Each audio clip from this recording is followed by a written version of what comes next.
Bom, vamos lá, pessoal. Eu anotei aqui algumas perguntas, deixa eu colocar aqui para vocês continuarem conseguindo olhar para mim.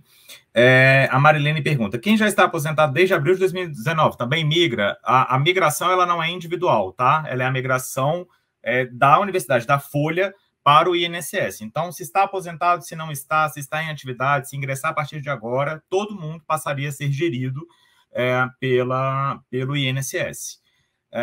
O Pedro, quais são as consequências para os docentes com o INSS passando a gerir a nossa previdência? Uma dificuldade muito grande de operacionalização, uma dificuldade muito grande de conseguir acessar os benefícios, demora no atendimento, eventual dificuldade na compreensão das regras do regime próprio de previdência, que são muito diferentes das regras do regime geral. A gente certamente tem um sucateamento muito significativo, além, é óbvio, de questões de decisões políticas, como a própria privatização, como a construção de uma imagem do INSS, que já é uma imagem bastante ruim, mas piorar ainda mais essa imagem do INSS e permitir, né, fomentar essa privatização. Enfim, são consequências diretas e indiretas que poderão acontecer caso não se consiga barrar esse decreto. A Maria Ângela pergunta, ficaremos com o nosso salário submetido ao teto do INSS? Não. A submissão da remuneração ou da aposentadoria ao teto do INSS, ela ocorre somente para os servidores públicos do Poder Executivo Federal que ingressarem a um cargo público efetivo a partir do dia 4 de fevereiro de 2013, ou daqueles que, tendo ingressado antes, tenham optado pela migração para o regime de previdência complementar. O decreto 10.620 não submete as aposentadorias e pensões dos servidores públicos ao teto do INSS. A Tereza traz um relato. Se fizer o pedido via aplicativo do meu INSS, a CTC, no caso, sai em menos de uma semana. Agora está tudo informatizado. Solicitei recentemente. Tereza, adoraria que o seu caso fosse a nossa regra, mas infelizmente é a exceção. A regra, de fato, é que as certidões de tempo de contribuição demorem meses, se não anos, para serem emitidas. Se tiver algum erro, então, de informação, aí pode ter que judicializar, o que é um problema para o servidor. A Maria Ângela pergunta novamente, o próximo governo pode reverter essa decisão? Sobretudo, essa decisão, ela é facilmente reversível, porque aqui estamos falando de uma decisão política, uma decisão de gestão que não é complexa de ser modificada. Então, sim, o próximo governo que, se Deus quiser, para quem acredita em Deus, não será o atual, ele pode reverter essa decisão sem sombra de dúvidas. A Bruna Matos, é uma reforma administrativa parcelada. Concordo com você, Bruna. Aqui estamos falando de um sucateamento do serviço público, uma modificação da estrutura do serviço público, o que é justamente o objetivo da reforma, da PEC 32. A Lúcia Lopes, gostaria de saber o que muda concretamente com o decreto, sobretudo a gestão das aposentadorias e pensões dos servidores públicos, Lúcia. Então, não seria mais uma gestão feita pela universidade, em que, né, há um contato mais próximo, em que há uma compreensão mais significativa da realidade do docente, em que há, de fato, um atendimento mais humanizado, um atendimento mais célere, e passa a ser feito um atendimento com base numa central de atendimento do INSS, de uma forma despreparada, de uma maneira cada vez mais sucateada realmente. O Edilton, para quem quiser responder, as universidades são obrigadas a mudar do SISPEC para o INSS? É difícil a gente falar em obrigação, Edilton, porque eu não sei qual o sentido que você está querendo dar a essa afirmação, mas sim, é necessário cumprir o decreto, e aí todas aquelas que, mesmo com a autonomia universitária, aqui a gente tem uma decisão do regime de previdência, então é um pouquinho mais complexo da gente defender a autonomia nesse aspecto. O Edilton pergunta novamente, o pessoal da RPPS continua descontando para a aposentadoria, diferentemente da RGPS. Como resolver essa diferença de regimes dentro do INSS? É o que a gente quer saber, Edilton. A gente quer saber do governo como é que ele vai fazer para operacionalizar essas diferenças de regras, seja nas contribuições previdenciárias, seja nas concessões de benefícios, se vai ter confusão na hora de instituir paridade e integralidade, se eles vão conseguir descontar o percentual certo do servidor público. Pelo que a gente já vivencia hoje, a gente já tem uma série de problemas na própria universidade. Nem se compara, claro, com aquilo que poderá vir a ter com a migração para o INSS, mas a gente já tem dificuldades de cadastro, dificuldades de informação, ausência de contribuições, o que é normal do dia a dia da gestão do serviço público, e isso passando para o INSS, certamente a gente vai ter uma dificuldade muito maior e podemos ter problemas, sobretudo desses de cadastro, de operacionalização do sistema, que vão dificultar e muito a vida do servidor. José Adroaldo, os processos irão à CGU para análise após o INSS? Não. Os processos vão para o INSS fazer essa análise.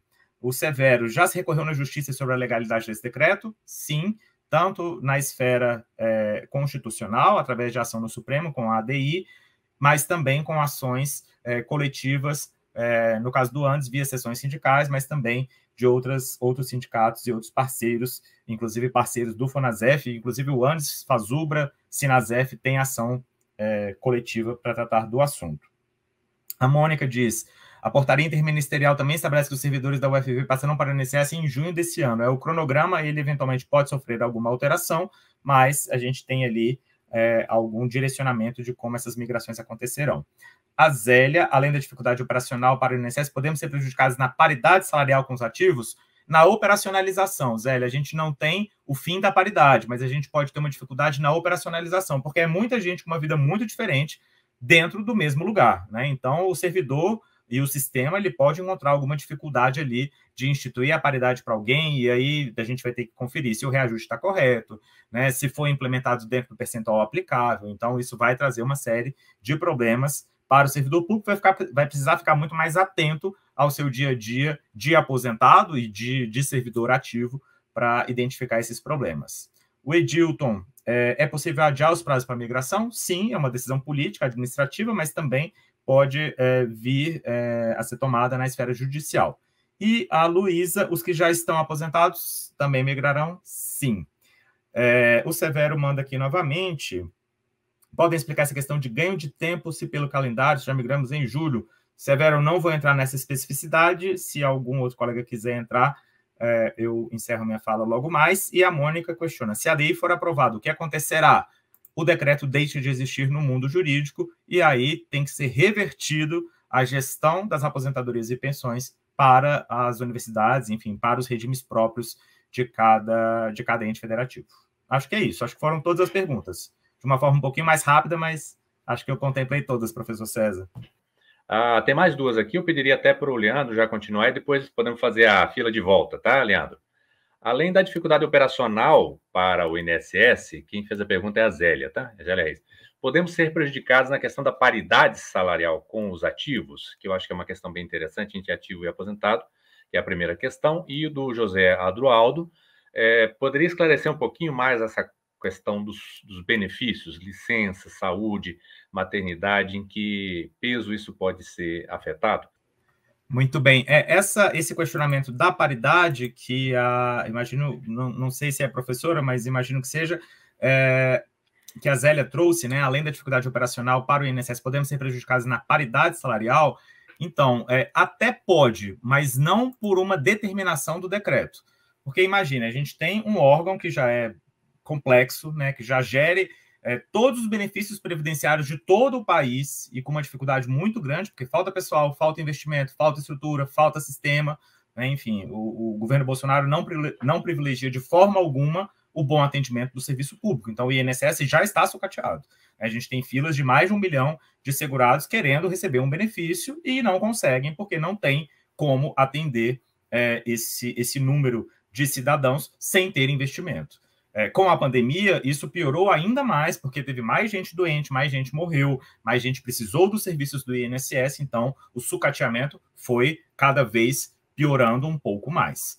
Com a migração da gestão do RPPS para o INSS, o que a gente tem é uma piora desse serviço público, da prestação de um benefício previdenciário, seja no INSS, para quem é da iniciativa privada, seja para quem é servidor público. Não é que vai piorar a vida só do servidor, vai piorar a vida de todo mundo que precisar do INSS, porque não vai ter servidor suficiente, não vai ter sistema suficiente, não dá para a gente acreditar que no governo atual a gente vai ter um investimento no serviço público que vai trazer algum tipo de melhoria. né? Não tivemos nenhuma melhoria até agora, por que agora raios da Previdência vai ter uma melhoria? Não vai melhorar. Então, a gente pode ter problemas no que se refere a essa operacionalização. Então, a Zélia é aposentada com paridade, chega o ano que vem, que ela deveria ter o reajuste com paridade, não tem, ou tem um reajuste diferente daquilo que é devido, ou o sistema não faz o reajuste automático. Enfim, a gente pode ter problemas na operacionalização da paridade. Não significa que o decreto extinguiu a paridade. O que a gente vai ter é uma dificuldade de manutenção dos direitos que já são consagrados por uma ausência de expertise, uma ausência de pessoal, uma ausência de conhecimento sobre as aposentadorias e pensões dos servidores públicos. O José Adroaldo, ele perguntou sobre os benefícios. Hoje, os benefícios previdenciários que não têm relação com aposentadoria e pensão por morte, então os benefícios de licença para afastamento por motivo de doença, licença para capacitação, licença por maternidade, enfim, as diversas licenças que são garantidas ao servidor público, elas são feitas diretamente, né, com o Departamento de Recursos Humanos, através de formulários próprios, enfim, muitas vezes aprovados no próprio departamento. Então, tem uma série de meandros de alguns desses licenciamentos que exigem uma burocracia interna para que elas sejam aprovadas. Algumas dessas hipóteses de licenciamento, sobretudo relacionadas à idade e maternidade, também migrarão para o INSS, o que faz com que esse sistema fique ainda mais moroso, fique ainda mais lento e tenha uma dificuldade muito maior na concessão. Além de não termos, por exemplo, no serviço público, auxílio-doença. A gente não tem auxílio-doença no serviço público, no INSS a gente tem. Então, algumas compreensões dos benefícios previdenciários dos servidores públicos são totalmente diferentes das compreensões aplicáveis aos trabalhadores da iniciativa privada, aos segurados do INSS. Então, a grande dificuldade, pessoal, é admitir que a gente vai ter uma melhoria ou que a gente vai ter algum ganho significativo ou que a gente vai ter uma melhor prestação do serviço público com essa migração. A gente vai ter pior, a gente vai ter mais gente na fila, vai ter mais ação judicial, vai ter mais dificuldade de conseguir aposentar o servidor, conseguir aposentar o trabalhador da iniciativa privada, conseguir garantir benefício previdenciário, que é direito de todo mundo, né, que é participante do sistema, em prol de uma decisão política arbitrária que é inconstitucional e que não deveria ter sido tomada.